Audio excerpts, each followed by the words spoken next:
നമ്മുടെ തെരഞ്ഞെടുപ്പ് ഫലം വന്നു, തദ്ദേശ തെരഞ്ഞെടുപ്പ് കഴിഞ്ഞു. ഇനി നമ്മൾ കാത്തിരിക്കുന്നത് നിയമസഭാ തെരഞ്ഞെടുപ്പ്. അപ്പോൾ ഈ രണ്ട് തെരഞ്ഞെടുപ്പിലും BJPക്ക് ഏറ്റവും കൂടുതൽ പ്രതീക്ഷയുണ്ടായിരുന്ന ഒരു ജില്ലയാണ് തൃശ്ശൂർ ജില്ല. കാരണം എന്ന് വെച്ച് കഴിഞ്ഞാൽ പണ്ട് സുരേഷ് ഗോപി, അതായത് 2024 ലോക്സഭാ തെരഞ്ഞെടുപ്പിൽ സുരേഷ് ഗോപി വലിയ ഭൂരിപക്ഷത്തോടെ വിജയം നേടി. അപ്പോൾ ഈ ഒരു പ്രതീക്ഷ, അല്ല സുരേഷ് ഗോപി അവിടെ നിൽക്കുന്നത് കൊണ്ട് ഈ മൊത്തത്തിലെ തൃശ്ശൂർ ഇനി ഞങ്ങളുടെ കയ്യിലോട്ട് കിട്ടുമെന്നൊരു പ്രതീക്ഷ പൊതുവെ BJPക്ക് ഉണ്ടായിരുന്നു. പക്ഷേ ഇപ്പൊ തദ്ദേശ തെരഞ്ഞെടുപ്പ് ഫലം വന്നപ്പം 2020 തദ്ദേശ തെരഞ്ഞെടുപ്പിൽ 6 സീറ്റാണ് BJPക്ക് കിട്ടിയെങ്കിൽ അത് വെറും 2 സീറ്റൂടെ മാത്രമേ ഉയർത്തിക്കൊണ്ടുവരാൻ BJPക്ക് നഗരസഭയിൽ പറ്റിയിട്ടുള്ളൂ. അത് വളരെ മോശമാണ്. ഇത്രയും നാളെന്ന് വെച്ച് കഴിഞ്ഞാൽ അത്രയും വലിയ ഭൂരിപക്ഷത്തിൽ സുരേഷ് ഗോപി ജയിച്ച ഒരു ജില്ലയാണ് തൃശ്ശൂർ. അപ്പോൾ എന്നിട്ട് പോലും 2 സീറ്റ് അവർക്ക് ഉയർത്തിക്കൊണ്ടുവരാൻ പറ്റിയുള്ളൂ. അപ്പോൾ ഇപ്പോൾ സോഷ്യൽ മീഡിയയിൽ മൊത്തം വരുന്ന ഒരു ചർച്ചയെന്ന് പറഞ്ഞു കഴിഞ്ഞാൽ സുരേഷ് ഗോപി ഒറ്റൊരുത്തൻ കാരണമാണ് BJP ഇങ്ങനെ തൃശ്ശൂർ തകർന്നു പോയത് എന്നൊരു അടക്കം പറച്ചിലല്ല, പരസ്യമായിട്ട് പറഞ്ഞു തുടങ്ങി. നേരത്തെ ഇത് പറയുന്നുണ്ട് ജനങ്ങൾ കാരണം മെയിനായിട്ട് എനിക്കൊന്ന് കലുങ്ക് സംവാദം വന്നതിന് ശേഷമാണ് തോന്നുന്നു സുരേഷ് ഗോപി അത്യാവശ്യം എല്ലാവരും വെറുത്തു തുടങ്ങിയെന്ന് എനിക്ക് തോന്നുന്നു. അല്ല, അതിന് മുന്നേ ചില കോമാളിത്തരങ്ങളൊക്കെ കാണിച്ചു കൂട്ടിയത് കൊണ്ട് നമുക്ക് ചിരിക്കാനുള്ള കുറച്ച് വകയുണ്ടായിരുന്നു. പക്ഷേ ജനങ്ങൾ ശരിക്കും പറഞ്ഞാൽ വെറുത്തു തുടങ്ങിയത് എനിക്ക് കലുങ്ക് സംവാദം പുള്ളി കൊണ്ടുവന്നിട്ടാണ്. ഈ കലുങ്ക് സംവാദം ഇവർ കൊണ്ടുവന്ന എന്തിനാ? തദ്ദേശ തെരഞ്ഞെടുപ്പിൽ സ്ഥാനാർത്ഥികളെ പരിചയപ്പെടുത്താനും പിന്നെ ഇവർ പത്രികയിൽ പറയുന്ന കുറച്ച് മോഹന വാഗ്ദാനങ്ങൾ ജനങ്ങൾക്ക് മുന്നിൽ അവതരിപ്പിക്കാനുമാണ് ഈ സംഭവം കൊണ്ടുവന്നത്. പക്ഷെ എല്ലാം ആര് തന്നെ തകർത്തു? സുരേഷ് ഗോപി തന്നെ തകർത്തു എന്നാണ് ഇപ്പൊ സോഷ്യൽ മീഡിയ മുഴുവനുള്ള ഒരു ചർച്ച. അത് ശരിയല്ലേ? അത് ശരിയാണോ എന്ന് ചോദിച്ചു കഴിഞ്ഞാൽ സുരേഷ് ഗോപി അവിടെ ഒരു ഫാക്ടറായിട്ടാണ് നമ്മൾ കാണുന്നത്. എന്നാൽ സുരേഷ് ഗോപി വിജയിച്ചതിൻ്റെ പിന്നിൽ BJPക്ക് വോട്ട് കൊടുത്തത് അവിടുത്തെ സാധാരണക്കാരാണ് എന്ന് ഞാൻ വിശ്വസിക്കുന്നില്ല. ഒന്നാമത്തെ കാര്യം. കാരണം എന്താണെന്ന് ചോദിച്ചു കഴിഞ്ഞാൽ തൃശ്ശൂരിൽ 2024 നടന്ന തെരഞ്ഞെടുപ്പിൽ സുരേഷ് ഗോപി അതിന് മുൻപ് തന്നെ അവിടെ പരിപാടികളൊക്കെ ആരംഭിച്ചിരുന്നു, എങ്ങനെ ഇലക്ഷന് വിജയിക്കാം. തുടക്കം മുതൽ തന്നെ സുരേഷ് ഗോപി ഉയർത്തിയിരുന്ന ഒരു വാദമായിരുന്നു തൃശ്ശൂർ എനിക്ക് വേണം, തൃശ്ശൂർ എനിക്ക് തരണം, ഞാൻ ഇങ്ങ് എടുക്കുക എന്നൊക്കെ പറയുന്ന തരത്തിൽ തൃശ്ശൂരിനെ എന്തോ ഒരു വലിയ സംഭവമാക്കി മാറ്റിയെടുത്തുകൊണ്ട് തൃശ്ശൂരിൽ ശ്രദ്ധ കേന്ദ്രീകരിക്കാൻ സുരേഷ് ഗോപി ശ്രമിച്ചിട്ടുണ്ട്. അതിൻ്റെ ഭാഗമായിട്ട് ലോക്സഭാ തെരഞ്ഞെടുപ്പിന് മുന്നോടി എന്നുള്ള നിലയിൽ നിന്നുകൊണ്ട് നരേന്ദ്രമോദി അവിടേക്ക് വരികയും സുരേഷ് ഗോപിയുടെ മകളുടെ വിവാഹം ഗുരുവായൂരിൽ വെച്ച് നടക്കുന്ന സമയത്ത് നരേന്ദ്രമോദി അടക്കമുള്ള നേതാക്കന്മാരെ അവിടെ പങ്കെടുപ്പിച്ചുകൊണ്ട് എന്തോ വലിയ സംഭവം നടക്കാൻ പോകുന്നു. ആ സമയത്താണ് അവിടുത്തെ മൈതാനിയിൽ, തേക്കിൻകാട് മൈതാനിയിൽ വെച്ച് വലിയ ഗംഭീരമായ ഒരു സമ്മേളനം നടത്തുന്നു. വനിതാ ശാക്തീകരണത്തിന് വേണ്ടിയിട്ട് ഒരു വലിയ സമ്മേളനമൊക്കെ അവിടെ പ്രധാനമന്ത്രി നരേന്ദ്രമോദിയുടെ നേതൃത്വത്തിൽ നടക്കുകയൊക്കെ ചെയ്തു. എന്ന് വെച്ചാൽ സുരേഷ് ഗോപി വിചാരിച്ചിരുന്നത് തൃശ്ശൂർ എന്ന് പറയുന്നത് ഒരു BJPക്ക് വേരോട്ടമുള്ള ഒരു മണ്ണാണ് എന്നുള്ളൊരു ധാരണയുണ്ടായിരുന്നു. അതോടൊപ്പം തന്നെ കഴിഞ്ഞ മേയർ LDFകാരനാണെങ്കിൽ തന്നെ MK വർഗീസ് എന്ന് പറയുന്ന ആ മേയർ പതുക്കെ സുരേഷ് ഗോപിയെ പുകഴ്ത്തി അടിക്കാൻ തുടങ്ങി. ഇവിടെ എന്തോ വലിയ വികസനങ്ങൾ കൊണ്ടുവന്നിട്ടുണ്ട് തുടങ്ങിയ ഒരുപാട് കാര്യങ്ങൾ ജനങ്ങൾക്കിടയിലേക്ക് എത്തിക്കുന്ന തരത്തിലുള്ള പ്രഖ്യാപനങ്ങളൊക്കെ നടത്തി ഒരു LDFകാരിൽ നിന്ന് വ്യതിചലിച്ചു പോയ ഒരു വ്യക്തിയായിട്ട് നമുക്ക് വേണമെന്നുണ്ടെങ്കിൽ MK വർഗീസിനെ കാണാം.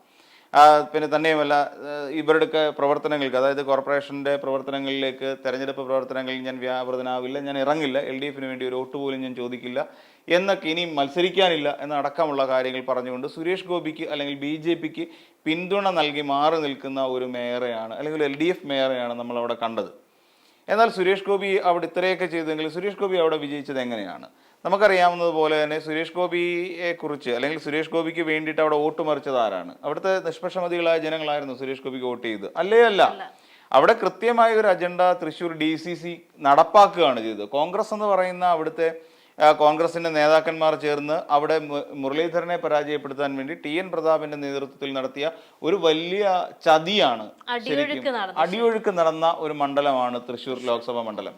അപ്പോൾ അതിൻ്റെ ഭാഗമായിട്ടാണ് സുരേഷ് ഗോപിക്ക് അവിടെ വലിയ തോതിൽ വിജയിക്കാൻ കഴിഞ്ഞത്. 75,000-ലധികം വോട്ടുകൾ മറിച്ച് സുരേഷ് ഗോപി അവിടെ വിജയിപ്പിക്കാൻ സാധിച്ചു എന്നുള്ളത് അതിൻ്റെ ക്രെഡിറ്റ് സത്യത്തിൽ കോൺഗ്രസ് പാർട്ടിക്കാണ്. കോൺഗ്രസ് പാർട്ടിയിൽ K മുരളീധരനോടുള്ള എതിർപ്പ് നമുക്കറിയാം. K മുരളീധരനെ ഒരു സുപ്രഭാതത്തിൽ വളരെ പെട്ടെന്നാണ് അവിടെ സ്ഥാനാർത്ഥിയായിട്ട് പ്രഖ്യാപിക്കുന്നത്. നിലവിലുള്ള MPമാരെല്ലാവരും അതാത് മണ്ഡലങ്ങളിൽ നിന്നുകൊണ്ട് മത്സരിക്കണം എന്നൊരു ഹൈക്കമാൻഡിൻ്റെ ഒരു നിർദ്ദേശമുള്ള ഒരു സാഹചര്യം. ആ സാഹചര്യത്തിൽ K മുരളീധരനും വടകരയിൽ നിന്ന് തന്നെ മത്സരിക്കാം എന്നുള്ള തീരുമാനത്തിലേക്ക് എത്തുന്നു. അങ്ങനെ മത്സരിക്കാൻ വേണ്ടി തീരുമാനിച്ച ഒരു സാഹചര്യത്തിൽ വളരെ പെട്ടെന്ന് പത്മജ എന്ന് പറയുന്ന അവരുടെ K മുരളീധരൻ്റെ സഹോദരിയും കെ കരുണാകരന്റെ മകളും പെട്ടെന്ന് തന്നെ ഒരു മറുകണ്ഠം ചാടൽ ഉണ്ടാകുന്നു. പ്രകാശ് ജാവ്ദേക്കറുമായി നടത്തിയ കൂടിക്കാഴ്ച ഒടുവിൽ അവർ BJPയുടെ ഒരു നേതാവായി, വനിതാ നേതാവായി മാറുകയും ചെയ്യുന്നു. അപ്പോൾ അങ്ങനെ വന്നപ്പോൾ പെട്ടെന്ന് കോൺഗ്രസിന് തലയിൽ ഉദിച്ച ഒരു ഐഡിയയാണ് കെ മുരളീധരനെ അവിടെ കൊണ്ടുപോയി മത്സരിപ്പിക്കാം എന്നുള്ള തീരുമാനം. അപ്പം നമ്മൾ പലതും കാൽക്കുലേറ്റ് ചെയ്ത് നോക്കുമ്പോൾ ഈ വടകര പോലെയുള്ളൊരു മണ്ഡലം അവിടെ ഫ്രീ ആവുന്നു. വടകരയിൽ അവിടെ ഷാഫി പറമ്പിൽ വരുന്നു. ഷാഫി പറമ്പിലിന് പകരമായി പാലക്കാട് MLA ആയി രാഹുൽ മാങ്കൂട്ടത്തിൽ വരുന്നു. ഇവിടെ എവിടെയൊക്കെയോ ഒരു ലിങ്ക് ഇങ്ങനെ കണക്ട് ചെയ്ത് കിടക്കുന്നതായിട്ട് എനിക്ക് തോന്നിയിട്ടുണ്ട്. കാര്യം വടകരയിൽ മറ്റൊരു സ്ഥാനാർത്ഥിയെ വടകരയിൽ മത്സരിക്കാൻ DK ശിവകുമാർ തയ്യാറാണെന്ന് ഒരിക്കൽ DK ശിവകുമാർ തന്നെ വ്യക്തമാക്കി. കർണാടകയിൽ നിന്ന് ഒരാൾ വന്ന് മത്സരിക്കാൻ വേറെ ആരുമില്ലെങ്കിൽ. അപ്പോൾ അതിന് മുരളീധരനെ ബലിയാടാക്കിയിട്ടുണ്ടോ എന്നൊരു സംശയം എനിക്ക് അന്ന് മുതൽ തന്നെ തോന്നിയിട്ടുണ്ട്. കാര്യം ഷാഫി പറമ്പലിനെ അവിടെ നിർത്തി വിജയിപ്പിക്കാൻ വേണ്ട എല്ലാ തന്ത്രവും അവിടുന്ന് മെനഞ്ഞു. കാര്യം കോൺഗ്രസിന് വ്യക്തമായ ഒരു സാന്നിധ്യമുള്ള ഒരു പ്രദേശം, അവിടെ മുല്ലപ്പള്ളി രാമേന്ദ്രൻ അടക്കം വിജയിച്ചിട്ടുള്ള മണ്ഡലമാണെന്ന് വടകര. അപ്പോൾ അത്രത്തോളം പ്രാധാന്യമുള്ള ഒരു മണ്ഡലത്തിലേക്ക് മറ്റൊരാളെ പരീക്ഷിക്കുന്ന ആരാണ്? ഷാഫി പറമ്പിലാണ്. എന്തുകൊണ്ടാണ് അങ്ങനെ ചിന്തിക്കാനുള്ള കാരണം എന്ന് തോന്നിക്കഴിഞ്ഞാൽ, മനസ്സിലായാൽ, അല്ലെങ്കിൽ നമ്മൾ അങ്ങനെ ചിന്തിക്കുമ്പോൾ നമുക്ക് മനസ്സിലാക്കാൻ കഴിയുന്ന ഒരു കാര്യം, ഇവിടെ ഇന്ത്യ മുന്നണി മുൻപെങ്ങുമില്ലാത്ത വിധത്തിൽ കോൺഗ്രസ് ഒരു മുന്നേറ്റത്തിലേക്ക് എത്തി. ദേശീയ തലത്തിൽ പോലും ഒരു മുന്നേറ്റം ഉണ്ടാക്കുകയും ഇന്ത്യ മുന്നണി ഒരു വിജയിക്കുമെന്നും ആ കൂടെ പ്രതിപക്ഷ അല്ലെങ്കിൽ ഒരു നേതൃസ്ഥാനത്തേക്ക് അല്ലെങ്കിൽ ഇന്ത്യ ഭരിക്കുന്ന ഒരു കക്ഷിയായി ഇന്ത്യ മാറും എന്നുള്ള ഒരു ധാരണ കോൺഗ്രസ്സുകാർക്കിടയിൽ ഉണ്ടായിരുന്നു. അപ്പോൾ അങ്ങനെ വരുമ്പോൾ ഷാഫി പറമ്പിൽ ഇപ്പോൾ നിലവിലുള്ളത് MLA ആയിട്ട്, നിയമസഭ MLA ആയിട്ട് നിൽക്കുകയാണ്. ഒരു പ്രയോജനവും ഇല്ല. അടുത്ത തവണ 2026 നടക്കുന്ന തെരഞ്ഞെടുപ്പിൽ UDF വിജയിക്കുമെന്നോ അല്ലെങ്കിൽ ആ തെരഞ്ഞെടുപ്പിൽ UDF വിജയിച്ചതിന് ശേഷം ഷാഫി പറമ്പിലിനെ ഒരു നല്ല പൊസിഷനിലേക്ക് ഒരു മന്ത്രിസ്ഥാനത്തേക്ക് എത്തിക്കാൻ കഴിയുമെന്നോ ഉള്ള യാതൊരു തോട്ടും ഇപ്പോൾ ശരിക്കും പറഞ്ഞ UDF ആർക്കും ഇല്ല, അന്നുമില്ല. അപ്പോൾ അങ്ങനെ ഇരിക്കുന്ന ഒരു സാഹചര്യത്തിൽ പെട്ടെന്ന് ഷാഫി പറമ്പിലിനെ അവിടേക്ക് സ്ഥാനാർത്ഥിയായിട്ട് പ്രഖ്യാപിക്കുന്നു വടകരയിൽ. അത് UDF നല്ല ശക്തമായ രീതിയിൽ വേരോട്ടമുള്ള ഒരു മണ്ഡലം കൂടിയാണ് വടകര. കെ മുരളീധരൻ ആയിരുന്നു അതിന് മുമ്പ് അവിടെ ഭരിച്ചുകൊണ്ടിരുന്നത്. അപ്പോൾ കോൺഗ്രസ് വളരെ സ്റ്റേബിൾ ആയിട്ടുള്ള ഒരു നിലയിൽ നിൽക്കുന്നു. തന്നെയുമല്ല ഇന്ത്യ മുന്നണി ഇപ്പം വലിയൊരു മുന്നേറ്റം നടത്തുമെന്നുള്ള വ്യാപകമായ പ്രചരണവും നടക്കുന്നു. സ്വാഭാവികമായും അവിടെ നിന്ന് ഒരു കോൺഗ്രസിന്റെ UDFന്റെ ഒരു നേതാവ് വിജയിക്കാനുള്ള സാധ്യതയുണ്ട്. കെ മുരളീധരൻ്റെ വേറെ ആര് നിന്നാലും. കാര്യം കെ മുരളീധരൻ്റെ ഒരു പ്രസൻസ് അവിടെ ഉണ്ട് എന്നുള്ളതാണ് യാഥാർത്ഥ്യം. അപ്പോൾ അതുകൊണ്ട് തീരുമാനമെടുത്തു, വടകരയിൽ ഷാഫി മത്സരിക്കട്ടെ. അപ്പോൾ വടകരയിലേക്ക് ഷാഫി പോകുമ്പോൾ ഷാഫിയുടെ അടുത്ത നിർദ്ദേശം പാലക്കാട് ഞാൻ ഒഴിയുന്ന മണ്ഡലത്തിൽ എൻ്റെ അടുത്ത അനുയായിയായി രാഹുൽ മാങ്കൂട്ടം മത്സരിക്കട്ടെ എന്ന് പറയുന്ന ഒരു പൊളിറ്റിക്കലായിട്ടുള്ള ഒരു ലിങ്ക് ഇതിനകത്ത് കണക്ട് ചെയ്ത് കിടപ്പുണ്ട്. അതിൻ്റെ ഭാഗമായിട്ടാണ് കെ മുരളീധരനെ തൃശ്ശൂരിൽ മത്സരിപ്പിക്കുന്നത്. ഇപ്പം നമ്മളൊരു കാര്യം നോക്കിക്കഴിഞ്ഞാൽ, പത്മജ വേണുഗോപാൽ എന്ന് പറയുന്ന നേതാവ് BJPയിലേക്ക് പോകുന്നത് കൊണ്ട് അവിടെ കോൺഗ്രസ് പാർട്ടിക്ക് കിട്ടേണ്ട കൃത്യമായ വോട്ടുകൾ അവിടെ കിട്ടും. തൃശ്ശൂരിൽ TN പ്രതാപനായിരുന്നില്ല അതിനു മുമ്പ് അവിടെ നിന്ന് MP ആയിട്ടുണ്ടായിരുന്നത്. അപ്പോൾ ആ വോട്ടുകളൊക്കെ എവിടെ പോകും? TN പ്രതാപൻ നേടിക്കൊണ്ടിരുന്ന വോട്ടുകളൊക്കെ അന്നേരം ആരിലേക്ക് പോകും? വീണ്ടും TN പ്രതാപനിലേക്ക് തന്നെ വരും. പത്മജ പോയോ വന്നോ എന്നുള്ള കാര്യം കോൺഗ്രസ് ചർച്ച ചെയ്യില്ലേ? അങ്ങനെ ചെയ്യുന്നതുകൊണ്ട് വലിയൊരു വോട്ടിന്റെ മാറ്റമൊന്നും സംഭവിക്കാനൊന്നും പോകുന്നില്ല. പക്ഷെ ഇങ്ങനെ ഒരു കളി അതിനകത്ത് നടന്നിട്ടുണ്ട്. നമുക്കത് കുറച്ചുകൂടെ ആഴത്തിൽ മനസ്സിലാക്കുമ്പോഴാണ് ഇങ്ങനെ ഒരു കളി അതിനകത്ത് ഇല്ലേ എന്നൊരു സംശയം നമ്മുടെ ഉള്ളിലേക്ക് തോന്നുന്നത്. അപ്പോൾ അങ്ങനെ കെ മുരളീധരനെ ഇവിടേക്ക് കൊണ്ടുവരുന്നു. കെ മുരളീധരനെ ഇവിടേക്ക് കൊണ്ടുവരുന്നപ്പോൾ തൃശ്ശൂർ DCC കൃത്യമായ നിലപാടെടുത്തു. കാരണം എന്താ, TN പ്രതാപൻ എന്ന് പറയുന്ന ഒരാൾ പോസ്റ്റർ അടിച്ചു, പ്രചരണം ആരംഭിച്ചു. കാര്യം എന്താ, നേരത്തെ ഹൈക്കമാൻഡ് തീരുമാനം ഉണ്ടായിരുന്നു. എന്തായിരുന്നു ആ തീരുമാനം എന്ന് വെച്ച് കഴിഞ്ഞാൽ, നിലവിലുള്ള MP മാർ മത്സരിക്കട്ടെ എന്ന് തന്നെയായിരുന്നു തീരുമാനം. ആ തീരുമാനത്തിന് ഘടകവിരുദ്ധമായിട്ട് TN പ്രതാപൻ അവിടെ നിന്ന് മാറിക്കൊടുക്കേണ്ടി വരുന്നു, കെ മുരളീധരനെ മത്സരിപ്പിക്കേണ്ടി വരുന്നു. സ്വാഭാവികമായും TN പ്രതാപന് സ്വാധീനമുള്ള മേഖലകളിൽ TN പ്രതാപൻ വർക്ക് ചെയ്തിട്ടുണ്ട്. അതായത് കെ മുരളീധരനെ പരാജയപ്പെടുത്താൻ വേണ്ടി കെട്ടിപ്പിടിക്കൽ ഉമ്മുവെപ്പൊക്കെ രണ്ടാമത്തെ കാര്യമാണ്. അതൊക്കെ രാഷ്ട്രീയത്തിന്റെ പ്രകടനം മാത്രമാണ്, അല്ലാതെ വേറൊന്നുമല്ല. അങ്ങനെ TN പ്രതാപന്റെ അതോടൊപ്പം തന്നെ അവിടെ DCC ആക്കി പ്രവർത്തിച്ചു, കെ മുരളീധരനെ പരാജയപ്പെടുത്തുക. അവർ രഹസ്യമായ അജണ്ട ഉണ്ടാക്കി അവിടെ ആർക്ക് വോട്ട് കൊടുക്കാം? VS സുനിൽകുമാറിന് വോട്ട് കൊടുത്ത് വിജയിപ്പിക്കേണ്ട കാര്യമില്ല. അവിടെ ജയിപ്പിക്കുന്നെങ്കിൽ സുരേഷ് ഗോപിക്ക് വോട്ട് കൊടുക്കുക.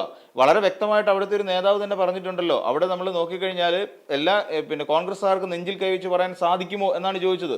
നിങ്ങളുടെ കുടുംബക്കാരുടെയും നിങ്ങളുടെയും വോട്ടുകൾ സുരേഷ് ഗോപിക്ക് പോയിട്ടില്ല എന്ന് നിങ്ങൾ നെഞ്ചിൽ കൈവച്ച് ഉറപ്പിച്ച് പറയുമോ എന്ന് ചോദിച്ചിട്ടുണ്ട്. അപ്പൊ അതിന്റെ അർത്ഥം എന്താ? കോൺഗ്രസ്സുകാരുടെ വോട്ട് കൊണ്ടാണ് സുരേഷ് ഗോപി ജയിച്ചതെന്നല്ലേ? അതോടൊപ്പം തന്നെ പറഞ്ഞിട്ടുണ്ട്, പല കോൺഗ്രസ്സുകാരുടെയും പേഴ്സണലിൽ സുരേഷ് ഗോപിയുടെയും നരേന്ദ്രമോദിയുടെയും ഫോട്ടോ ഉണ്ടെന്ന് വരെ പറഞ്ഞ് വ്യക്തമാക്കിയിട്ടുണ്ട്. അപ്പോൾ ഇതിൻ്റെയൊക്കെ അർത്ഥം എന്ന് പറഞ്ഞു കഴിഞ്ഞാൽ വളരെ കൃത്യമായി കോൺഗ്രസ്സുകാർക്ക് തന്നെ അറിയാവുന്ന ഒരു കാര്യം, ഇവിടെ കൃത്യമായ വോട്ട് മറിച്ചിൽ നടന്നിട്ടുണ്ട്. അങ്ങനെയാണ് സുരേഷ് ഗോപി അവിടെ വിജയിക്കുന്നത്. ഇലക്ഷന്റെ 2024 ഇലക്ഷന്റെ ഫലം വന്നപ്പോ തൊട്ടേ പറയുന്ന ഒരു കാര്യമാണ്, ഇത് അടിയൊഴുക്ക് നടന്നിട്ടുണ്ട്, വോട്ട് ഇങ്ങോട്ട് ചോർന്നിട്ടുണ്ട് എന്നുള്ള കാര്യം കൃത്യമായിട്ട്. ഇപ്പം ഉദാഹരണം പറഞ്ഞ KC ജോസഫും അതോടൊപ്പം തന്നെ ഈ ടി സിദ്ദിഖിയുടെ ഒരു 3 അംഗ സമിതി ഉണ്ടായിരുന്നു. ഈ 3 അംഗ സമിതി ഒരു അന്വേഷണം നടത്തി. ഈ അന്വേഷണത്തിൽ മനസ്സിലാക്കിയ കാര്യങ്ങൾ എന്താണെന്ന് ചോദിച്ചാൽ വളരെ ക്ലിയർ ആണെന്നേ. അവിടെ ആ സമയത്ത് UDFന്റെ കൺവീനറായിട്ടിരുന്ന ആള് MM ഹസനാണ്. അപ്പോൾ UDF എന്നുള്ള ഒരാൾ പോലും കെ മുരളീധരന്റെ പ്രചരണത്തെ അവിടെ പ്രചരിപ്പിക്കാനും അല്ലെങ്കിൽ പ്രചരണ പരിപാടികളിൽ ആരും പങ്കെടുത്തിട്ടില്ല. കോൺഗ്രസിന്റെ ഉന്നത നേതാക്കൾ രാഹുൽ ഗാന്ധി വരുമെന്ന് പറഞ്ഞിട്ട് രാഹുൽ ഗാന്ധി ആ പരിസരത്ത് എടുത്തിട്ടില്ല. അപ്പൊ അത് കരുതി കൂട്ടിയിട്ടുള്ള തീരുമാനമല്ലായിരുന്നു. കെ മുരളീധരനെ ഒതുക്കുക എന്നുള്ളതല്ലായിരുന്നു അവരുടെ തീരുമാനം. അങ്ങനെ ഒതുക്കി. കെ മുരളീധരൻ ഒതുക്കി 3ാം സ്ഥാനത്തേക്ക് പോയി. സ്വാഭാവികമായ ഒരു വിജയമായിരുന്നെങ്കിൽ ഉറപ്പായിട്ടും കെ മുരളീധരൻ 2ാം സ്ഥാനത്ത് വരേണ്ടതാണ്. കാര്യം കോൺഗ്രസിന്റെ വോട്ട് കൃത്യമായി വീഴും. ഇനിയിപ്പോ കള്ളവോട്ടിനെ കുറിച്ച് പറയുന്നു. കള്ളവോട്ടും നടന്നിട്ടുണ്ട്, അല്ലെങ്കിൽ 75,000 എന്ന് പറയുന്ന ഒരു ഭൂരിപക്ഷത്തിലേക്ക് സുരേഷ് ഗോപിക്ക് എത്താൻ കഴിയില്ല. അത് വേറൊരു കാര്യം. അപ്പോൾ ഇങ്ങനെ വരുന്ന സാഹചര്യത്തിൽ അപ്പോൾ പാർട്ടി വോട്ടുകൾ, കോൺഗ്രസിന്റെ വോട്ടുകൾ എവിടെ പോയി? കോൺഗ്രസിന്റെ വോട്ടുകൾ കൃത്യമായി വീണിരുന്നെങ്കിൽ പോലും ഇനി കള്ളവോട്ടുകൾ നടത്തുകയും കോൺഗ്രസിന്റെ വോട്ടുകൾ കൃത്യമായി പെട്ടിയിലേക്ക് വീഴുകയും ചെയ്യുന്നെങ്കിൽ സ്വാഭാവികമായും നമ്മുടെ കെ മുരളീധരൻ 2ാം സ്ഥാനത്ത് വന്നേനെ. ഇത് 3ാം സ്ഥാനത്തേക്ക് സുനിൽകുമാറിനെയും തള്ളി 3ാം സ്ഥാനത്തേക്ക് പോയി. ഒന്ന് ആലോചിച്ച് നോക്കൂ. അവിടെ വിജയിച്ച ഒരു പാർട്ടിയുടെ ഏറ്റവും സമുന്നതനായ സ്ഥാനാർത്ഥി നിന്നിട്ട് പോലും 3ാം സ്ഥാനത്തേക്ക് പോയി. അപ്പൊ അവിടെ കള്ളക്കളി നടന്നിട്ടുണ്ടെന്നുള്ള കാര്യം യാതൊരു തരത്തിലും സംശയലേശം ഇനി നമുക്ക് പറയാൻ കഴിയും. അപ്പൊ അങ്ങനെയാണ് അനർഹമായിട്ടാണ് സുരേഷ് ഗോപി ശരിക്കും അവിടെ വിജയിച്ചത്. ഒട്ടും ഒരു ജനനായകൻ എന്നുള്ള നിലയിൽ ഒട്ടും അർഹതയില്ലാത്ത നിലയിൽ സുരേഷ് ഗോപി അവിടെ വിജയിച്ചു എന്നുള്ളതാണ് യാഥാർത്ഥ്യം. അപ്പോൾ പിന്നെ തന്നെയല്ല, ഒരു സ്യൂഡോ ചിന്താഗതിയാണ് എപ്പോഴും സുരേഷ് ഗോപിക്കുള്ളത്. ഞാനായിരിക്കണം മുന്നിൽ നിൽക്കേണ്ട ഒരാൾ, ഞാൻ തന്നെ ആയിരിക്കണം. ഇവിടുത്തെ കേരളത്തിൽ ഇവിടെ സംസ്ഥാന അധ്യക്ഷനുണ്ടായിരുന്നു കെ സുരേന്ദ്രൻ. മൈൻഡ് ചെയ്തിട്ടുണ്ടോ? കെ സുരേന്ദ്രൻ പറയുന്ന എന്തെങ്കിലും ഒരു കാര്യം അനുസരിച്ചിട്ടാണോ ഈ പറയുന്ന സുരേഷ് ഗോപി പ്രവർത്തിച്ചിട്ടുള്ളത്? വി മുരളീധരൻ കേന്ദ്രമന്ത്രിയായിട്ടിരുന്ന ഒരു മനുഷ്യനായിരുന്നു. ഇതിനു മുമ്പ് സംസ്ഥാന അധ്യക്ഷനുമായിരുന്നു. വി മുരളീധരൻ പറയുന്ന എന്തെങ്കിലും ഒരു കാര്യം സുരേഷ് ഗോപി അംഗീകരിച്ചിട്ടുണ്ടോ? MD രമേശ് പറയുന്ന എന്തെങ്കിലും കാര്യങ്ങൾ സുരേഷ് ഗോപി കേട്ടിട്ടുണ്ടോ? ഇല്ല. സുരേഷ് ഗോപി കേരളത്തിലുള്ള നേതാക്കന്മാരെ BJPയുടെ നേതാക്കന്മാരായി കരുതിയിട്ടുമില്ല. എന്നിട്ട് അതിനെ വേറൊരു പ്രത്യേക ഡിവിഷനായിട്ട് BJP ഭാരതീയ ജനതാ പാർട്ടി ആണെങ്കിൽ കേരളീയ ജനതാ പാർട്ടി KJP എന്ന് പറയുന്ന ഒരു തലത്തിലേക്ക് ഇവിടുത്തെ പാർട്ടിയെ കൊണ്ടുവന്ന് എത്തിച്ചു. ആ ഒരു ഇട്ടാവട്ടത്തിനകത്താക്കി. ഇതിൻ്റെയൊക്കെ മീനിങ് എന്ന് വെച്ചാൽ സുരേഷ് ഗോപിക്ക് ഇവിടെയുള്ള നേതാക്കന്മാരോടെല്ലാം പരമപുച്ഛമാണ്. ഇവിടെയുള്ള എല്ലാ BJP നേതാക്കന്മാരോടും പരമപുച്ഛം എന്ന് വെച്ചാൽ പരമപുച്ഛം. ഈ പുച്ഛം വെച്ചുകൊണ്ടാണ് സുരേഷ് ഗോപി കളത്തിൽ ഇറങ്ങിയത്. സുരേഷ് ഗോപി പിന്നെ കോഫി വിത്ത് SG പ്രോഗ്രാമുകൾ പ്ലാൻ ചെയ്യുകയാണ്. ഏത് PR ടീം പറഞ്ഞു കൊടുക്കുന്ന ഈ മണ്ടത്തരമൊന്നും അറിയത്തില്ല. പക്ഷെ ആ പറഞ്ഞു കൊടുക്കുന്ന PR ടീമിന് കൃത്യമായി സുരേഷ് ഗോപിയോട് പറയാമായിരുന്നു, ജനങ്ങളാണ് നിങ്ങളെ വോട്ട് ചെയ്ത് വിജയിപ്പിച്ചത്. ആ ഒരു ചിന്താഗതിയോട് കൂടി വേണം ജനങ്ങളോട് പെരുമാറാൻ എന്ന് മര്യാദയ്ക്ക് പറഞ്ഞു കൊടുക്കാമായിരുന്നു. അതെ, മര്യാദയ്ക്ക് നിൽക്കണം, പെരുമാറണം. ഈ പറയുന്ന പോലെ അന്ന് ഈ പറയുന്ന കരുവന്നൂർ സഹകരണ ബാങ്ക് തട്ടിപ്പുമായി ബന്ധപ്പെട്ടുകൊണ്ട് പദയാത്ര നടത്തി. പറയണമായിരുന്നു, എനിക്ക് ഇത്ര കിലോമീറ്റർ എനിക്ക് നടക്കാനാവതുള്ളൂ, അത്രയും കിലോമീറ്റർ മാത്രം നിങ്ങൾ വീഡിയോ വെച്ച് ഷൂട്ട് ചെയ്ത് ഞാൻ പദയാത്ര നടത്തി അങ്ങ് പറഞ്ഞേക്കൂ എന്ന് ബോധിപ്പിക്കണമായിരുന്നു. പക്ഷെ അത് ചെയ്തില്ല. എന്നിട്ട് എന്താ സംഭവിച്ചത്? ഒടുവിൽ പദയാത്ര എന്നുള്ള പദയാത്രയാക്കി മാറ്റിയില്ലേ ആൾക്കാർ. സുരേഷ് ഗോപി നടക്കാൻ പോലും വയ്യാത്തൊരവസ്ഥയിലേക്ക്. ആവതുള്ള ഈ വയ്യാത്ത പട്ടി കയ്യാല കയറാൻ പോകുന്നൊരു ചൊല്ലുണ്ട്. എന്ന് പറഞ്ഞാൽ ആവതുള്ള ഇവിടെ രാഷ്ട്രീയത്തിൽ പ്രവർത്തിച്ച് മണിക്കൂറുകളോളം ഈ പറയുന്ന പോലെ പദയാത്ര നടത്തിയും സമരം ചെയ്തും ഒക്കെ മുന്നോട്ട് പോയിട്ടുള്ള ഒരുപാട് നേതാക്കന്മാരുണ്ടെന്നേ. കെ സുരേന്ദ്രൻ തന്നെ ഇരുമുടിക്കെട്ട് സ്വന്തമായിട്ട് വലിച്ച് താഴെയിട്ട് സ്വന്തം ഷർട്ടും വലിച്ചു കയറിക്കൊണ്ട് സമരം ചെയ്തില്ലേ, നമ്മൾ കണ്ടതല്ലേ അത്. അപ്പൊ ഇതൊക്കെ കെ സുരേന്ദ്രൻ വരെ ചെയ്തിട്ടുള്ള കളികളാണ് ഇതെല്ലാം. ഇതെങ്കിലും കണ്ടുപിടിച്ചുകൂടായിരുന്നു സുരേഷ് ഗോപിക്ക്. പിന്നെ അവിടെ പോയിട്ട് പള്ളിയിൽ പോയി മുട്ടിലഴയുക, ലൂർദ് മാതാവിന് കിരീടം കൊടുക്കുക, അവിടെ അതും വിവാദമായി. അത് ചെമ്പ് കൊടുത്തു, സ്വർണ്ണമാണെന്ന് പറഞ്ഞിട്ട് ചെമ്പ് കൊടുത്തു. അതിലത് ഭയങ്കര ഒരു കോയിൻസിഡന്റ് ഉണ്ടായെന്ന് വെച്ചാൽ ഈ ചെമ്പ് ഈ കിരീടം കൊടുത്തിട്ട് ലൂർദ് മാതാവിന്റെ തലയിൽ നിന്ന് കിരീടം ഊർന്ന് താഴെ വീഴുന്നു. അപ്പം അതിന്റെ അർത്ഥം എന്ന് പറഞ്ഞാൽ ദൈവികമായി ചിന്തിക്കുകയാണെങ്കിൽ പോലും ലൂർദ് മാതാവിന് പോലും സുരേഷ് ഗോപിയുടെ വലിയ താല്പര്യമൊന്നുമില്ല. നീ ജയിച്ചില്ലെങ്കിലും കുഴപ്പമൊന്നുമില്ല. പക്ഷെ കോൺഗ്രസ്സുകാർക്ക് സ്നേഹം ഉണ്ടായിരുന്നു. കോൺഗ്രസ്സുകാർക്ക് എല്ലാവർക്കും മുരളീധരനെക്കാട്ടി പ്രിയപ്പെട്ടവനായിരുന്നു സുരേഷ് ഗോപി. അതുകൊണ്ട് വോട്ട് ചെയ്ത് ജയിപ്പിച്ചു. എന്നിട്ട് അതുകൊണ്ടാണ് ഞാൻ പറഞ്ഞത്, അനർഹമായി കിട്ടിയ ഒരു പദവിയാണ് സുരേഷ് ശരിക്കും പറഞ്ഞ ഇത്. അപ്പം ഇങ്ങനെ വന്നു കഴിഞ്ഞപ്പോൾ സുരേഷ് ഗോപിയുടെ ഉള്ളിൽ കിടക്കുന്നത് ഒരു MP-യും ഒരു കേന്ദ്രമന്ത്രി ആയി കഴിയുമ്പോൾ സ്വാഭാവികമായിട്ട് തോന്നും ഞാൻ രാജാവായി എന്നൊരു തോന്നലുണ്ടാവും. ബാക്കി എൻ്റെ മുന്നിൽ ഇരിക്കുന്നതെല്ലാം പ്രജകളാണ്. അപ്പോൾ പ്രജാരാജ്യമാണ് ഇതെന്നാണ് പറയുന്നത്. ഇതെന്താ പ്രജാരാജ്യം? അതൊക്കെ കഴിഞ്ഞുപോയി. ആ കാലമൊക്കെ കഴിഞ്ഞ്, ആ പറയുന്ന രാജഭരണ കാലഘട്ടമൊക്കെ കഴിഞ്ഞു. ഇനിയിപ്പോൾ ഉള്ള ജനായത്ത ഭരണമാണ്. ആ ജനായത്ത ഭരണത്തിൽ ജനങ്ങൾക്കാണ് പ്രാധാന്യം. അതായത് ഈ ഒരാളെ തെരഞ്ഞെടുത്ത് വിടുക എന്ന് പറഞ്ഞിടെ നീ ഞങ്ങളുടെ കാര്യമൊക്കെ അവിടെ പോയി പറയണം എന്ന് പറഞ്ഞുകൊണ്ട് ജനം തെരഞ്ഞെടുത്ത് വിടുന്ന നിലയിലേക്ക് വന്നു. അതാണ് സുരേഷ് ഗോപി മനസ്സിലാക്കാതെ പോയ ചില കാര്യം. എന്നിട്ട് പറയുന്നത് എന്താ, ഇവിടെ ഉന്നതകുല ജാതൻ അങ്ങനെ ആയിരിക്കണം. അവിടെ പോയി ഇപ്പം സുരേഷ് ഗോപിയുടെ സദ്യകൾ കണ്ടുകഴിഞ്ഞാൽ നമ്മളറിയാമല്ലോ, സദ്യ കഴിക്കാതിരിക്കുന്ന സമയത്തൊക്കെ സുരേഷ് ഗോപി കാണിക്കുന്ന കോമാളിത്തരം എന്ത് വൃത്തികെട്ട കോമാളിത്തരം കാണിക്കുന്നത് ആൾക്കാർക്കിടയിലോ. അത് തന്നെ. ഇപ്പൊ ഇവിടെ വന്നിട്ട് കലിംഗ് സഭ ഈ പറയുന്ന ഒരാൾക്കെങ്കിലും ഇഷ്ടപ്പെട്ടിട്ടുണ്ടോ കേരളത്തിലുള്ള ഏതെങ്കിലും ഈ പറയുന്ന അവസാനം കലിംഗ് സഭ ഒന്ന് നിർത്തണമെന്ന് പറഞ്ഞിട്ട് ഈ ബി.ജെ.പി പ്രവർത്തകർ തന്നെ കേന്ദ്ര നേതൃത്വത്തിന് കത്തയച്ചു. കാര്യം ഇവിടെ കാണിച്ചിട്ടുണ്ടെങ്കിൽ പ്രാന്താണെന്നേ. ഈ പ്രാന്ത് കണ്ടുകൊണ്ടിരിക്കുന്നത് എങ്ങനെ ജനങ്ങൾക്കിടയിൽ ഇറങ്ങി ഇളിഭ്യരാകുകയാണ്. സുരേഷ് ഗോപി ഈ നാണംകെട്ട പരിപാടി കാണിക്കുമ്പോൾ ശരിക്കും പറഞ്ഞ നാണക്കേട് ഉണ്ടാവുന്നത് ശരിക്കും ബി.ജെ.പി എന്ന് പറയുന്ന പാർട്ടിക്കാണ്. അതിൽ സംശയലേശമിനെ പ്രവർത്തിച്ചുകൊണ്ടിരിക്കുന്ന സംശുദ്ധ രാഷ്ട്രീയത്തിന് ഇപ്പൊ കെ സുരേന്ദ്രനെ അല്ല ഞാൻ പറയുന്നത്, അല്ലാതെ ഇപ്പൊ എനിക്കിന്ന് പി ശ്രീധരൻപിള്ള കുറച്ച് നല്ല വ്യക്തിത്വമുള്ള ഒരു മനുഷ്യനാണ് ശ്രീധരൻപിള്ള. അതുപോലെ കുമ്മനം രാജശേഖരൻ എനിക്ക് എതിരഭിപ്രായം ഇല്ലാത്തൊരു നേതാവാണ്. ഈ കുമ്മനം രാജശേഖരനെയൊക്കെ ഇവര് ബി.ജെ.പിക്കാർ നാണം കെടുത്തിട്ടുണ്ടെന്നേ, ഒതുക്കിക്കളയുക മാത്രം നാണക്കേട്. നമ്മുടെ മധു മരിച്ചില്ലേ, ആ നമ്മുടെ ആദിവാസി യുവാവായിരുന്ന മധുവിനെ കൊലപ്പെടുത്തിയ സമയത്ത് ഈ പറയുന്ന മനുഷ്യനെ കൊണ്ടുവന്ന് സമരമാണെന്നും പറഞ്ഞിട്ട് ഏതോ മാവിന്റെ ചോട്ടി കൈയും കാലും കൂട്ടി കെട്ടിയിട്ട് അവിടെ നിർത്തി ഫോട്ടോ എടുത്തിട്ട് അവന്മാരായി ബി.ജെ.പിക്കാർ. അങ്ങനെ പുള്ളിക്കാരനെ അപഹസിക്കുകയായിരുന്നു. ഈ രീതിയിലെല്ലാം ഈ പറയുന്ന പിന്നെ ബി.ജെ.പിയിലെ സംശുദ്ധ നേതാക്കന്മാരെ എല്ലാം ഈ രീതിയിൽ അടിച്ചൊതുക്കി. ഈ പറയുന്ന കള്ളനാണയങ്ങളെല്ലാം വളർന്നു വരികയും ചെയ്തു. എന്നാലോചിച്ച് നോക്കൂ, അവിടെ ഏതൊക്കെ ആൾക്കാർക്കെതിരെയാണ്. ഒരു വീട്ടമ്മ കരുവന്നൂർ ബാങ്ക് കെട്ടിപ്പോൾ എന്തുകൊണ്ട് നിക്ഷേപത്തെക്കുറിച്ച് ചോദിച്ചപ്പോൾ ഞാൻ ഈ രാജ്യത്തിന്റെ മന്ത്രിയാ, നിങ്ങളുടെ മന്ത്രിയോട് പോയി ചോദിക്കാനാണ് പറഞ്ഞത്. ഇപ്പൊ പിന്നെ നിങ്ങൾ എന്തിനാണെന്ന് ഈ നാടകം നടത്തിയത്? അവിടെ ഒരാൾ വീടിനുള്ള ഒരു അപേക്ഷ ശിവൻകുട്ടിക്കെതിരെ പറയുന്നു, കൊണ്ടുവന്നൊരു നിവേദനം കൊടുത്തു കഴിയുമ്പോൾ അത് വായിച്ചു പോലും നോക്കാം തിരിച്ചു കൊണ്ടുപോയി നിങ്ങൾ മന്ത്രിയുടെ കൈ കൊടുക്കൂ എന്ന് ഇങ്ങനെയാണെങ്കിൽ പിന്നെ എന്തിനാണ് നിങ്ങൾ ഈ കലിംഗ് സഭ നടത്തിയത്? അതുകൊണ്ടാണ് ജനങ്ങൾക്ക് ഈ ചൊരുക്ക് വരുന്നത്. അതുകൊണ്ടാണ് ജനങ്ങൾ ചോദിച്ചുകൊണ്ടിരിക്കുന്നത് നിങ്ങൾ എന്താണ് ഈ കാണിക്കുന്നത്? ആർക്ക് വേണ്ടിയാണ് നിങ്ങൾ ഈ കലിംഗ് സഭ നടത്തിയത്? സ്വയം സ്റ്റാർ ആവാനോ? ഒരാൾ കുടയും പിടിച്ചിരിക്കുന്നു, കുടയുടെ അടി വന്നിട്ട് ഇങ്ങനെ ഇരിക്കുന്നു. ഇതെന്ത് രാജഭരണ കാലമാണോ ഇയാൾ പിന്നെ ഈ സുരേഷ് ഗോപി ചിന്തിച്ചു വെച്ചിരിക്കുന്നത്? മടയനാണെന്നേ, മണ്ടത്തരത്തിന്റെ കൈയും കാലം കയറ്റി വെച്ചാണ് നമുക്ക് പറയേണ്ടി വരും. കാര്യം അത്രയേ ഉള്ളൂ സുരേഷ് ഗോപി. അല്ലാതെ ഇനി പോട്ടെ, ഇനി ഒരു മന്ത്രി എന്നുള്ള നിലയിൽ കേരളത്തിന് വേണ്ടി എന്ത് സംഭാവന ചെയ്തിട്ടുണ്ട്? ഈ തൃശ്ശൂർ ഇപ്പൊ പോയിട്ട് 1 വർഷം കഴിയുന്നല്ലോ. ഈ പിന്നെ തൃശ്ശൂരിന് വേണ്ടിയിട്ടെങ്കിലും എന്തെങ്കിലും ഈ പറയുന്നത് ഞാൻ അവിടെ നിന്ന് ഇങ്ങനെ കൊണ്ടുവന്ന് അപ്പുറത്ത് മുട്ടിക്കുന്ന ഭക്തി സർക്കുലർ ഉണ്ടാക്കും, അതുണ്ടാക്കും, ഇതുണ്ടാക്കും എന്ന് പറഞ്ഞിട്ട് എന്തെങ്കിലും ഒരു കൊല്ലമായിട്ട് എന്തെങ്കിലും ഒരു നീക്കം നടത്തിയിട്ടുണ്ടോ? ഒരു തൃശ്ശൂർ നഗരത്തിന് ചുറ്റും ഞാൻ മെട്രോ ഇട്ട് ഓടിക്കും, ഞാൻ ഇവിടെ അങ്ങ് കോയമ്പത്തൂർ എത്തിക്കും, ഈ മെട്രോ ഇട്ട് ഈ പറയുന്നതല്ല എന്തെങ്കിലും നടന്നിട്ടുണ്ടോ? എന്തെങ്കിലും കാര്യം സുരേഷ് ഗോപി ഈ പറഞ്ഞ എന്നിട്ട് ഇടയ്ക്ക് ഇപ്പൊ പറഞ്ഞിട്ടുണ്ടെങ്കിൽ ഇടയ്ക്ക് എയിംസ് എടുത്ത് തലേ ചുമന്നു നടക്കുമായിരുന്നു. ഞാൻ ഇത് എവിടെ കൊണ്ട് കുടഞ്ഞിടണം? ഇപ്പൊ കുറച്ച് ദിവസമായിട്ട് എയിംസ് ഇല്ല. ഞാൻ എന്റെ തലയിരിപ്പുണ്ട് എയിംസ്. ഞാൻ എയിംസ് എവിടെ കൊണ്ട് കുടഞ്ഞിടണോ? ആലപ്പുഴ ഇടണോ, തൃശ്ശൂർ ഇടണോ? ഇതൊന്നും പറ്റിയില്ല. ഞാൻ സ്റ്റാലിനെ വിളിച്ചിട്ട് സ്റ്റാലിനെ ഒരു എയിംസ് ഇരിക്കുന്നു വന്ന് എടുത്തോണ്ട് പോണേ എന്ന്. ഇതൊക്കെയാണ് ഈ മണ്ടത്തരം. ഈ അർഹിക്കാത്തതിന്റെ കയ്യിലേക്ക് ഈ കുരങ്ങന്റെ ഈ പൂമാല കിട്ടുക എന്ന് പറയത്തില്ലേ? അപ്പോൾ അങ്ങനെ കിട്ടിയതിന്റെ ഒരു പ്രശ്നം സുരേഷ് ഗോപിക്ക് ഉണ്ട്. പുള്ളി വല്ലാതെ അതിലങ്ങ് മതിഭ്രമത്തിലാണ് സുരേഷ് ഗോപി. പിന്നെ ഇതായി കഴിഞ്ഞപ്പോഴത്തേക്ക് ഒന്നാ ഇച്ചിരി ഉയരമൊക്കെ ഉണ്ടല്ലോ, ഉയരം ഇത്തിരി തടിയൊക്കെ ഉണ്ട്. അങ്ങനെ നടന്നു പോകുമ്പോൾ എല്ലാവരും മാറി നിൽക്കണം വഴിയിൽ നിന്ന്. രാജാവ് വരികയാണ്, രാജാവിന്റെ എഴുന്നള്ളത്താണെന്നാണ് സുരേഷ് ഗോപിയുടെ വിചാരം. അതൊക്കെ കഴിഞ്ഞു പോയെന്നേ, അത്തരം കാലമൊക്കെ കഴിഞ്ഞു പോയി. സുരേഷ് ഗോപി സോഷ്യൽ മീഡിയയിൽ ഇത്ര അലക്ക് കിട്ടിക്കൊണ്ടേയിരിക്കും. കാര്യം എനിക്ക് തോന്നുന്നു ഈ അലക്കുന്നത് കൂടുതലും ബി.ജെ.പിക്കാരാ. അവിടെ ഇപ്പൊ ഈ പറയുന്ന പോലെ കോഫി വിത്ത് SG എന്ത് തേങ്ങ ഉണ്ടാക്കി അവിടെ ഈ പറയുന്ന. അല്ല തൃശ്ശൂര് ഈ ഇലക്ഷൻ കഴിഞ്ഞല്ലോ, ഇലക്ഷൻ കഴിഞ്ഞിട്ട് എന്തുണ്ടാക്കി? കോർപ്പറേഷൻ ഭരണം കിട്ടിയോ? ആ UDF-ന്റെ കയ്യിൽ പോയില്ലേ? അവിടെ ഇരുന്ന നിലവിലുണ്ടായിരുന്ന ഒരു പിന്നെ LDF-ന്റെ ഇയാളെ കൊണ്ട്, മേയറെ കൊണ്ട്, എന്തെല്ലാം അയാളെ കൊണ്ട് ഗീർവാണം പറയിച്ചു. സുരേഷ് ഗോപി എന്റെ ദൈവമാണെന്ന് വരെ പറയുന്ന തരത്തിലേക്ക് ആ പോങ്ങം മാറിയില്ലേ? എന്നിട്ട് അവരെന്തെങ്കിലും ചെയ്തോ? എന്നിട്ട് ജനങ്ങൾക്ക് മനസ്സിലായി, തൃശ്ശൂരിലെ ജനങ്ങൾക്ക് അബദ്ധം പറ്റിയെന്ന് ജനങ്ങൾ തിരിച്ചറിഞ്ഞു.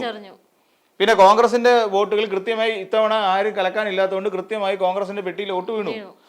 അതുകൊണ്ടാണ് കോർപ്പറേഷനിൽ തൃശ്ശൂർ UDF ജയിക്കാൻ കഴിഞ്ഞത്. കൃത്യമായി വോട്ട് വീണു. അല്ലാന്നുണ്ടെങ്കിൽ ഇപ്പോഴും അവിടെ പോയേനെ, സുരേഷ് ഗോപിക്ക് ഇട്ട് കുത്തിയേനെ. സുരേഷ് ഗോപി അല്ലാത്തതുകൊണ്ടാണ്. അപ്പൊ ഇങ്ങനെയുള്ള കള്ളക്കളികൾ പണ്ട് പിന്നെ നമ്മൾ നേരത്തെ സംസാരിച്ചിട്ടുള്ള കാര്യമാണ്. ഇങ്ങനെ ഒരു വലിയൊരു കള്ളക്കളി തൃശ്ശൂർ ലോക്സഭാ തെരഞ്ഞെടുപ്പിൽ നടന്നിട്ടുണ്ട്. അതിന്റെ പരിണിത ഫലമായിട്ടാണ് സുരേഷ് ഗോപി ജയിച്ചത്. അപ്പൊ ആ സുരേഷ് ഗോപി ഒരിക്കലും അർഹതപ്പെട്ട ഒരു വിജയമേ അല്ല. ഇനിയും കേരളത്തിൽ ഒരിടത്ത് പോലും സുരേഷ് ഗോപി നിന്ന് ജയിക്കത്തില്ല. ഒരിടത്തും ജയിക്കാൻ പോകുന്നില്ല സുരേഷ് ഗോപി. ഇനിയിപ്പം ലോക്സഭയിൽ നിന്ന് ഇപ്പോൾ കേന്ദ്രമന്ത്രിയായിട്ടിരിക്കില്ല. ഇനി അടുത്ത 5 വർഷം കഴിഞ്ഞിട്ട് വേറെ എവിടെയെങ്കിലും മത്സരിക്കാമെന്ന് സുരേഷ് ഗോപി നിന്ന് നോക്കട്ടെ, ജനം തുപ്പി ഓടിക്കും. ഈ ശരിക്കും പറഞ്ഞാൽ സുരേഷ് ഗോപിയുടെ ഈ സ്വഭാവം കൊണ്ട് തന്നെ ആയിരിക്കും തദ്ദേശ തെരഞ്ഞെടുപ്പ് ഇപ്പോഴും തൃശ്ശൂരൊന്നും കിട്ടാതെ പോയത്. തൃശ്ശൂരൊന്നും കിട്ടാതെ പോയതിന്റെ പ്രധാനപ്പെട്ട കാരണം അതാ. പിന്നെ തിരുവനന്തപുരത്ത് BJP കയറി എന്ന് പറഞ്ഞു കഴിഞ്ഞാൽ പല മണ്ഡലങ്ങളിൽ ഇപ്പം നിയമം അടക്കമുള്ള പല വാർഡുകളിലും കോൺഗ്രസ്സുകാർ മാറ്റിക്കുത്തി. കോൺഗ്രസ് കൃത്യമായിട്ട് ചിലയിടങ്ങളിൽ സ്ഥാനാർത്ഥി നിർത്തിയിട്ടില്ല. അവിടെ പിന്നെ BJP തിരിച്ച് സഹായിച്ചിട്ടുണ്ട്. BJP പലയിടങ്ങളിലും UDF-ന് വേണ്ടിയിട്ട് ഇപ്പോൾ അടൂരാണെങ്കിലും പന്തളത്താണെങ്കിലും പത്തനംതിട്ട ജില്ല അടക്കമുള്ള പല ജില്ലകളിലും എന്ത് ചെയ്തു എന്ന് ചോദിച്ചു കഴിഞ്ഞാൽ BJP-ക്കാർ കോൺഗ്രസിനെ സഹായിക്കാൻ വേണ്ടി അവിടെ സ്ഥാനാർത്ഥി നിർത്തിയിട്ടില്ല. തിരിച്ച് നന്ദി ഇവിടെ തിരുവനന്തപുരത്ത് കാണിച്ചു. അല്ല, ഇത്രയും വലിയ ഒരു പരാജയത്തിലേക്ക് അവിടെ LDF വീഴില്ലെന്നേ. ആര്യ രാജേന്ദ്രനെ അല്ല അവിടെ ആൾക്കാർ കണ്ടത്. പുതിയൊരു പിന്നെ നമുക്ക് വി ശിവൻകുട്ടി ഇരുന്ന മേയറായിട്ടിരുന്ന ഒരു കോർപ്പറേഷനാണ്. V Sivankutty, V K Prasanth, Arya Rajendran, ഇവരെയൊന്നും അല്ല. അവിടെ ശരിക്കും പാർട്ടിക്ക് കിട്ടേണ്ട വോട്ടുകൾ ഉണ്ടായിരുന്നു. ഇനിയിപ്പോൾ വിഴിഞ്ഞത്ത് സ്ഥാനാർത്ഥി മരിച്ചു, ഇനി അവിടെ വീണ്ടും തെരഞ്ഞെടുപ്പ് വരാൻ പോവുകയാണ്. അപ്പം സുരേഷ് ഗോപി എന്ന് പറയുന്നത് കേരളത്തിലെ BJP ജയിക്കുന്നതിനൊരു ഫാക്ടറേ അല്ല. സത്യാവസ്ഥ പറഞ്ഞു കഴിഞ്ഞാൽ BJPക്കാർക്ക് പോലും ഇങ്ങനൊരു കോമാളിയാണ്. നാണക്കേടല്ലേ? നീ വീഡിയോ ഒക്കെ എടുത്തൊരു പിന്നെ രാജീവ് ചന്ദ്രശേഖർ എന്ന് പറയുന്ന ഒരാൾ, അയാളെ വിവരക്കേടാണ്, അത് വേറൊരു കാര്യം. രാജീവ് ചന്ദ്രശേഖർ എടുത്ത് വെച്ച് കണ്ടിട്ട് പറയും ഇവനെയൊക്കെ എന്തിനാണ് കൊണ്ട് നടക്കുന്നത്, ചുമന്നുകൊണ്ട് നടക്കുന്നതെന്ന് രാജീവ് ചന്ദ്രശേഖർ അണികളോട് ചോദിക്കും. അത്രയ്ക്കുണ്ട് സുരേഷ് ഗോപിയുടെ മഹത്വം. അതാണ് പറഞ്ഞത്. അന്ന് ഇപ്പൊ കലിംഗ സംവാദം അവസാനം മൂന്നാമത്തെ പ്രാവശ്യം ആയപ്പോഴത്തേക്കും അങ്ങ് കേന്ദ്രത്തിൽ ലെറ്റർ അയച്ചു അണികള്. നാണക്കേടല്ലേ? നീ BJPക്കാർക്ക് നാണക്കേടല്ലേ? ഒരാൾ കുടയും പിടിച്ചോണ്ട് വന്നിരുന്ന് പിന്നെ ഇങ്ങനെ ഇരിക്കുന്ന സമയത്ത് ചോദ്യങ്ങൾ ചോദിക്കുന്നു, ഉത്തരം പറയുന്നത് വെച്ചാൽ അങ്ങേ അറ്റത്ത് ഉത്തരങ്ങളാണ് പറയുന്നത്. അവരെ ഈ ചോദ്യം ചോദിക്കുകയും ഓരോ ആവശ്യങ്ങൾ പറയുകയും ചെയ്യുന്നവരെ അങ്ങ് അപഹസിക്കുക. അങ്ങനെ അപഹസിച്ചുകൊണ്ടിരിക്കുന്നവരെയൊക്കെ പിന്നെ എങ്ങനെ ഒരു പാർട്ടി താങ്ങി പിടിക്കണം? നമ്മൾ സ്വാഭാവികമായിട്ട് ചിന്തിച്ചാൽ മതി. അതുകൊണ്ടാണ് പറഞ്ഞത്, അടുത്ത നിയമസഭാ തെരഞ്ഞെടുപ്പിൽ ഇനി മത്സരിക്കാനായിട്ട് സുരേഷ് ഗോപി ഇറങ്ങിയാൽ കെട്ടിവെച്ച കാശ് കിട്ടാൻ സാധ്യതയില്ല. തന്നെയല്ല, മത്സരിപ്പിക്കുമോ? ഇനിയിപ്പം അവിടെ പോയി അമിത്ഷായ്ക്ക് കത്തൊക്കെ കൊടുത്ത് അമിത്ഷായുടെ കാലൊക്കെ പിടിച്ച് ഷൂ ഒക്കെ നക്കി കൊടുത്ത്, അവരുടെ ഒരു ചരിത്രം അങ്ങനെയാണല്ലോ, ഷൂ ഒക്കെ നക്കി കൊടുത്ത് മാപ്പപേക്ഷയൊക്കെ എഴുതി കൊടുത്ത് ചിലപ്പോൾ സുരേഷ് ഗോപിക്ക് ഒരു നിയമസഭാ സീറ്റ് കിട്ടിയെന്നിരിക്കും. പക്ഷേ കിട്ടിയാൽ തന്നെ അവിടെ തൃശ്ശൂർ മേഖലയാണെങ്കിലോ അല്ലെങ്കിൽ എനിക്ക് തോന്നുന്നില്ല കേരളത്തിലെവിടെയും സുരേഷ് ഗോപി നിന്നാൽ ഇനി ജയിക്കാൻ പോകുന്നില്ല എന്നുള്ളതാണ് അതിൻ്റെ വാസ്തവം. അല്ലെങ്കിൽ ഈ പറയുന്ന കോൺഗ്രസ്സുകാർ വീണ്ടും വോട്ട് മറിക്കണം. അവർക്ക് ഇഷ്ടമല്ലാത്ത സ്ഥാനാർത്ഥികളെ തോൽപ്പിക്കാൻ വേണ്ടിയിട്ട് വോട്ട് മറിക്കണം. കെ മുരളീധരൻ വീണ്ടും എവിടെയെങ്കിലും ബലിയാടാകുമെന്ന് തന്നെയാണ് എൻ്റെ വിശ്വാസം. കാര്യം ഏറ്റവും പ്രമുഖനായ ഒരു കോൺഗ്രസ് നേതാവിൻ്റെ മകൻ ഏറ്റവും അധികം തോറ്റു തുന്നം പാടിയ ഒരു നേതാവും ഈ പറയുന്ന കെ മുരളീധരൻ. ഗതികെട്ടാത്മാവെന്ന് പറയും. ഇത് എവിടെ ഗതികെട്ടാത്മാവാണ്. ഇതൊക്കെ കണ്ട് മടുത്തില്ല. അത് പത്മജയ്ക്ക് കൃത്യമായിട്ട് കാര്യങ്ങൾ അറിയാം. അതറിയാവുന്നവരാണ് പത്മജ കൃത്യമായിട്ട് ചുവടുമാറ്റം നടത്തിയത്. BJPയിലോട്ട് പോയി അങ്ങനെങ്കിലും രക്ഷപ്പെടാമെന്ന്. പക്ഷെ അതും ഫലം കണ്ടില്ല. ഗവർണറാക്കുമെന്നൊക്കെ ആയിരുന്നു ധാരണ, അതൊന്നും നടന്നില്ല. അപ്പോൾ ഇതാണ് സുരേഷ് ഗോപി കേരളത്തിൽ ഉണ്ടാക്കി വെച്ചിരിക്കുന്ന ഒരു ഇഫക്റ്റ് എന്ന് പറഞ്ഞാൽ ഇതാണ്.